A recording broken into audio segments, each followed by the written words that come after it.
Hi, so today I'm going to show you how to find, edit, and assign a video in Edpuzzle. Hopefully I'm going to do that in under 10 minutes because I know your time is precious. All right, so when you first go into Edpuzzle, once you have your account set up, you'll be starting off on the home page. Some of the tabs over here to the left are where you want to focus on, especially when you're just starting to create things. Altusira Intermediate lists all of the teachers who are currently using Edpuzzle. So if somebody for your department has already created a video, you can go in, find that person, locate them, get the video, and grab it and copy it into your content. Makes your life a lot easier. That way not everyone is having to do the same work. You can split it up, you can trade videos, swap them, and keep them inside of your content. Also, if you don't have a video generated yet, you can go down here to the bottom. These are all the different all the different channels that are offered for you to be able to locate your video on, or if you have one in your drive that you want to upload, you can do that as well. I'm going to choose from Crash Course. Most of us already have a specific idea of a type of video we're looking for. In my case, let's just say I'm looking for waves from Crash Course. I needed the one on light waves. It's going to open it into a preview mode where I can watch the video on my own. I can play it, watch it all the way through, make sure it works for me. If I like it, yay, then I want to go into edit mode. Inside of edit mode, it's going to start in the cut feature. Now you can come back to this if you want to, especially if you know exactly where you want to be focused on. It's great. If you're not sure yet, then you can go over into questions first. I usually start in the cut because I know exactly where I want to trim it. This black dot that you see right here, this is where it begins at the very beginning. If you want to shorten your video, you can. Let's say you can also add cuts. Let's say there's a place in the middle that I want to cut out of. So I'm going to get to that particular location, and it's at 3 minutes and 33 seconds. I'm going to pause. I'm going to add a cut, and you'll see it broke the video up into two different sections for me. Let's say I want to eliminate some time from there. I want to get it to 4 minutes and 33 seconds and begin again. So I want to get rid of this middle piece right here from 3 minutes and 33 seconds to 4 minutes and 36 seconds. So a little over a minute is just unneeded, unnecessary. I don't want it for my students, so I want to get rid of it. Then down here at the end, I have another place, which means the end credits. I don't really need my kids to see the end credits, so I'm going to go ahead and I'm going to back it up a little bit from there, and I'm going to cut some ending off as well. All right, so I'm pretty happy with that. I've got what I want. My total new time is down to 9 minutes and 5 seconds. So I'm happy with that. Then I want to go, if you want to do a voiceover, you can. You'll see your new time is there. So the video is now cropped and edited for 9 minutes and 5 seconds.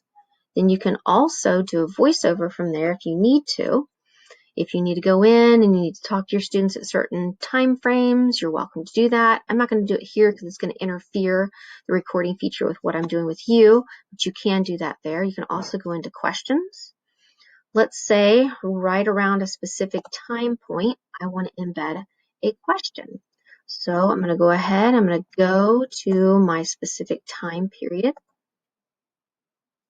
Let's say I want to do it at 2 minutes and 45 seconds. There's one point I want to make with the students and ask them a question. So I'm going to go up here to multiple choice. It's going to auto load the format for me. I'm going to keep my question pretty simple. I'm going to type in what day is today, just for our own sampling. It automatically has 2 responses auto-generated for you to go ahead and input your answers. My choices are going to be today and tomorrow. The first one is selected as being correct. You can change it if you want to. Edpuzzle will scramble the questions for you, so you don't have to worry about constantly flip-flopping which one's correct and which one's incorrect. It will do that for you. If you want to add another couple of responses, you can. And that way you can go ahead and have some more choices for your students. But let's say you don't want that. You can also click the X button and leave it at 2. Once you have your responses ready to go, and I wanted it at my specific amount of time, then I can click Save. And you'll see a little teardrop appear. What that means is right there at that one point, I have embedded a question. And that question will remain there. Over here on the left-hand side, you'll see your timeline, and this shows me that at 2 minutes and 47 seconds, I inserted a multiple choice question, and that is the actual question I asked. Let's say a little bit further down the line, I want to put an open-ended response. These you will have to self-grade. Only the multiple choice questions are auto-graded. So open-ended, just kind of keep that in mind. And let's say my question is, how do you know today is really today? This allows, you'll notice there's no boxes down below, so there's no multiple choice here. It's free response. There are some other little features in here. If you want to add a link or an image, you're more than welcome to do that. But for me, I'm just keeping it really simple for you today. Click Save. Oh, and then you'll notice there's another teardrop appeared down at the bottom. Now, where I clipped that image earlier, remember where I cut it right in the middle? You'll have a transition. So it won't pause for that period of time. It'll actually go right through from one clip to the next clip to play all the way to the end at 9 minutes and 5 seconds. You have one last feature called Note.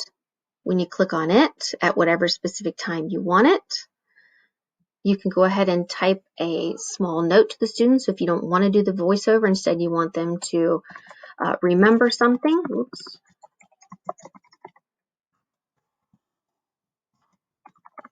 You can type that in, save it, and it will, at that moment, pop it up for the students so they can see that note that you wrote. Remember, anything you write in note is seen by the viewer as well.